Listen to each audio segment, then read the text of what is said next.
Dikala itu kita belum mengenal satu sama lain. Seperti kata pepatah, tak kenal maka tak sayang. Terus kalau udah sayang, ya jangan ditinggalin. Maaf, kebiasaan. Berawal dari basa-basi sampai lama-lama jadi saling mengenal satu sama lain secara mendalam. Bukan tentang... Lu orang ngomongin apa sih? Bukan tentang romansa dua insan yang berasal dari belahan bumi yang berbeda, melainkan tentang 4 individu yang dipertemukan oleh kesempatan yang tak terduga. Lucunya mereka pada masa itu, 3 individu yang telah fasih menggunakan bahasa lokal dihampiri oleh seseorang yang bahkan tidak mengerti tentang pedoman untuk menjadi perantau. Ya kamu itu orangnya. Hah?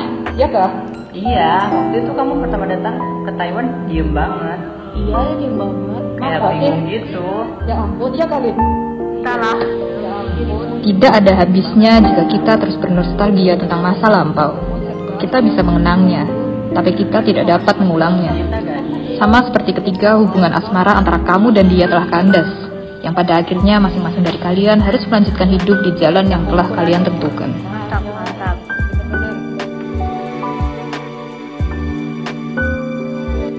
Detik demi detik, waktu demi waktu, di mana ada pertemuan, maka ada perpisahan. Setelah menempuh pendidikan sebagai mahasiswa, impian masing-masing individu mengarahkan mereka untuk berjalan di jalan yang mereka impikan. Setelah perjuangan sekian abad mencari info seputar teman-teman di masa lalu, akhirnya aku bisa mendapat kontak mereka dan mengundang mereka untuk menjadi narasumber pada edisi podcast kali ini. Langsung aja kita lihat. Namaku Olivia Kosuma, lahir di Jakarta 20 April 2001. Pekerjaanku sekarang sebagai seorang guru di salah satu sekolah di Indonesia. Aku memulai karirku sebagai guru semenjak lulus dari universitas ternama di luar negeri tahun 2023. Alasanku ingin menjadi guru adalah aku tertarik dalam hal belajar mengajar.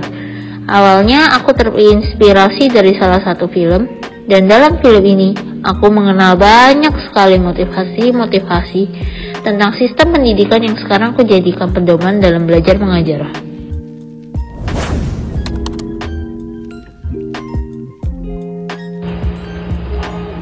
Namaku Evelyn.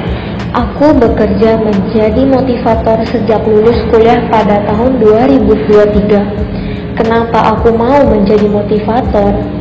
Karena pada awalnya aku melihat bahwa kehidupan sangatlah keras. Tidak semua orang bisa kuat dalam menghadapi segala tantangan dan rintangan dalam kehidupan. Mereka sangat membutuhkan dukungan dan dorongan untuk meyakinkan diri mereka bahwa segala permasalahan pasti ada jalan keluarnya.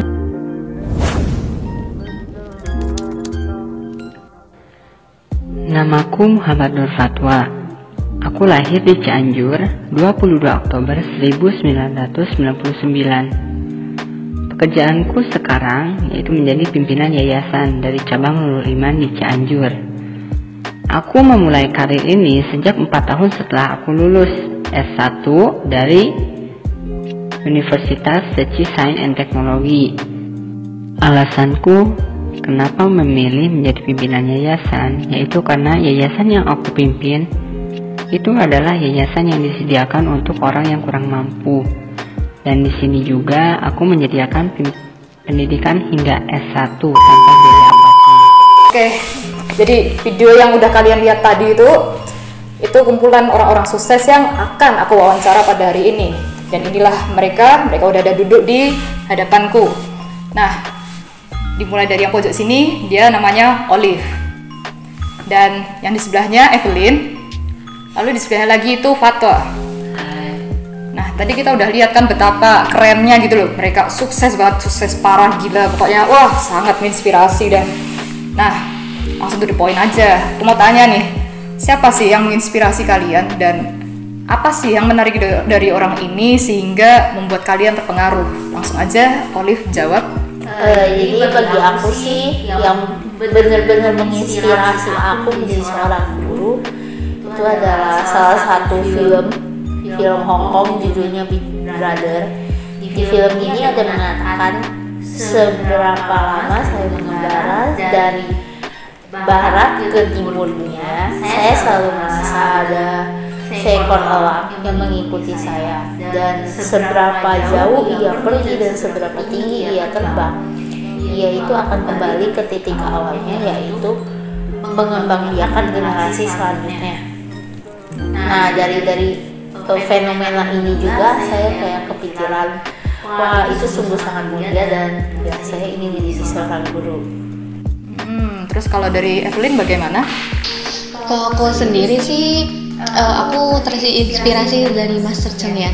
Jadi ada salah satu contoh kata perenungannya itu, kebahagiaan itu bersumber dari kehidupan aman dan tentram. Dan aman dan tentram itu bersumber dari kedamaian hati. Jadi itu yang buat aku sampai sekarang ini. Jadi aku merasa semenjak remaja itu aku lihat kehidupan itu sangat keras. Jadi aku merasa aku ingin sekali gitu membantu dan mensupport orang, mendorong gitu agar kejadian-kejadian yang mereka alami sesulit-sulitnya itu ya terasa lebih ringan gitu.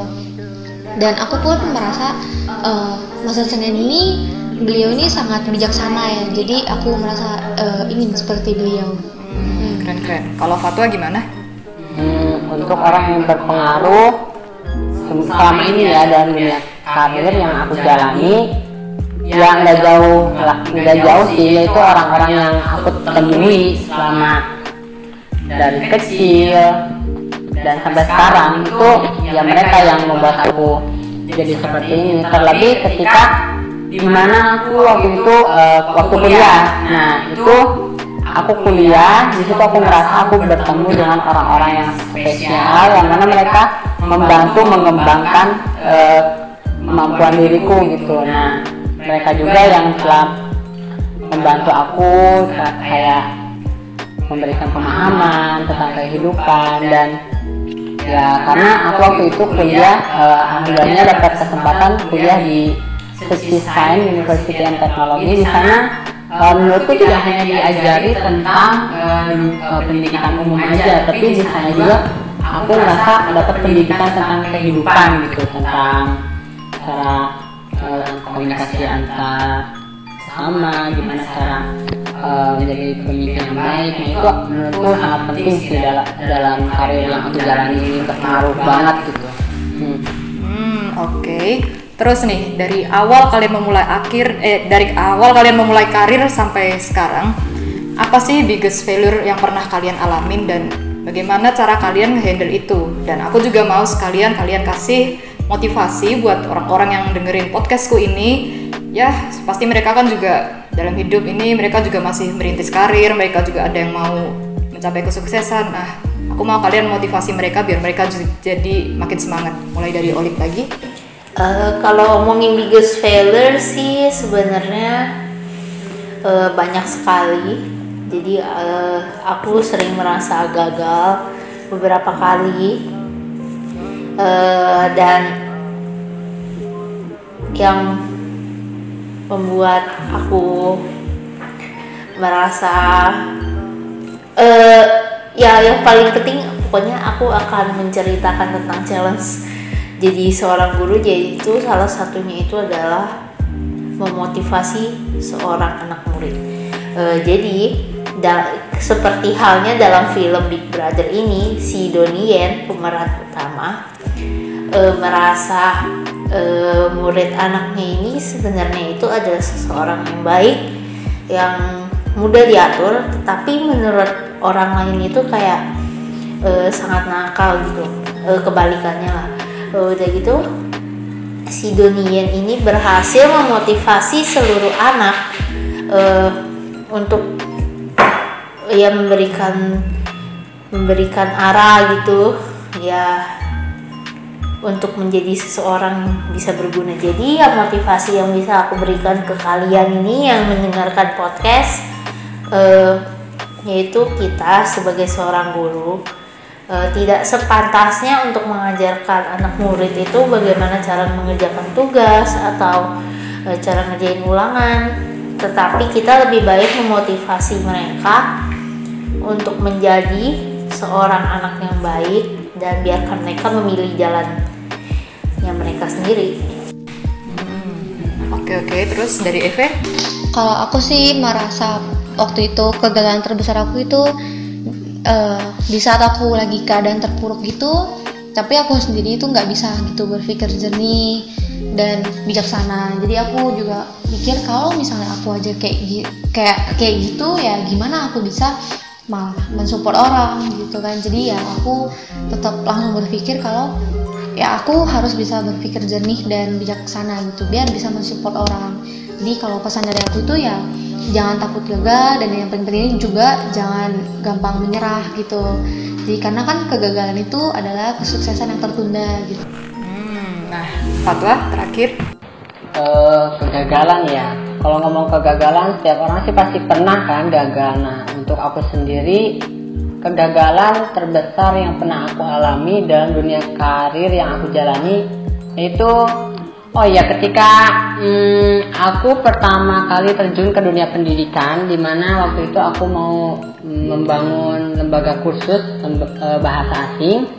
Nah di situ karena aku pemula, aku belum tahu tentang peraturan, tentang bagaimana mengaturnya, dan waktu itu juga aku kekurangan tutor untuk dewan pengajar. Nah di situ aku ngerasa gagal banget. Aku juga aku tuh masih perlu bimbingan lagi, masih perlu pemahaman yang luas mengenai bidang pendidikan.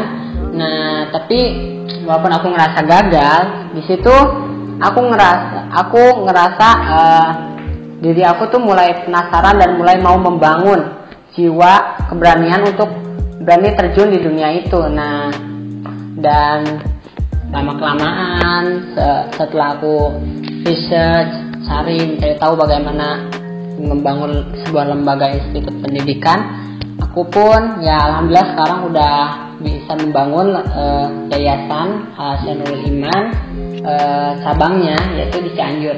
Nah, menurutku ini sangat berguna banget. Nah, untuk pesan untuk kalian yang nonton video ini, satu, tanamkanlah pemikiran positif, dimana ketika kalian menemukan kegagalan dalam hidup kalian, kalian tuh jangan langsung menyerah gitu, tetapi harus berpikir positif bahwa kalian bisa dan lakukan yang terbaik. Itu ada pepatah yang mengatakan what's your thoughts, that for they become your words, and what your words for they become your action. What's your action for they become your habit. What's your habit for they become your character.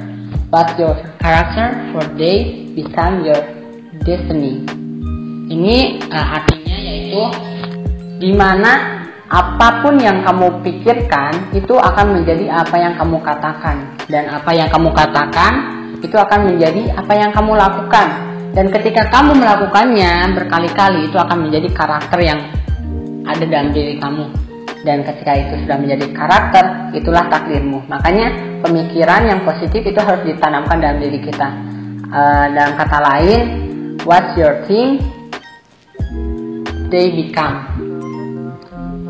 Nah itu jadi harus tanamkan pemikiran positif sih, sama harus cari teman yang lingkungannya baik ya, karena lingkunganmu itu yang mempengaruhi kehidupanmu di masa depan gitu. Jadi kalau kamu pandai-pandai mencari teman, kamu dapat mempelajari itu dengan baik gitu untuk bekal hidup. Wah, keren. Wah, bener bangga aku punya teman kayak kalian ini, dan makasih ya kalian udah luangin waktu untuk datang ke podcastku ini. Dan kalau aku ada salah-salah kata ya aku minta maaf, tapi ya aku sih nggak merasa aku ada salah kata ya. Dan buat teman-teman netizen atau siapapun yang sedang mendengarkan podcast ini, makasih kalian udah luangin waktu, dan see you on next episode. Bye.